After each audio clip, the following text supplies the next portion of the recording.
புதுக்கோட்டை மாவட்டம் அன்னவாசல் பகுதியில் ஆடு மாடு மேய்க்க சென்ற இளம் பெண் சடலமாக மீட்கப்பட்ட சம்பவம் குறித்து போலீசார் விசாரணை மேற்கொண்டு வருகின்றனர்.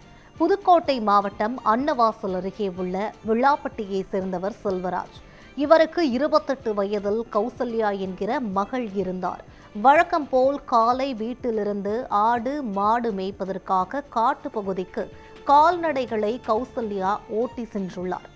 ஆடு மாடு மேய்க்க சென்ற கௌசல்யா மாலை நீண்ட நேரமாகியும் வீட்டுக்கு வராததால் அவரது தந்தை செல்வராஜ் கௌசல்யாவை தேடி காட்டுப்பகுதியில் சென்றுள்ளார்.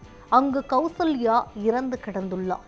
இதையடுத்து அவரது தந்தை செல்வராஜ் உடனடியாக இது குறித்து அன்னவாசல் போலீசாருக்கு தகவல் கொடுத்தார்.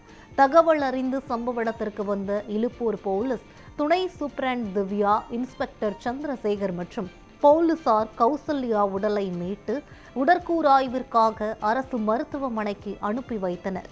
கௌசல்யா கொலை செய்யப்பட்டாரா அல்லது தற்கொலை செய்து கொண்டாரா உட்பட பல்வேறு கோணங்களில் போலீசார் விசாரணை நடத்தி வருகின்றனர்.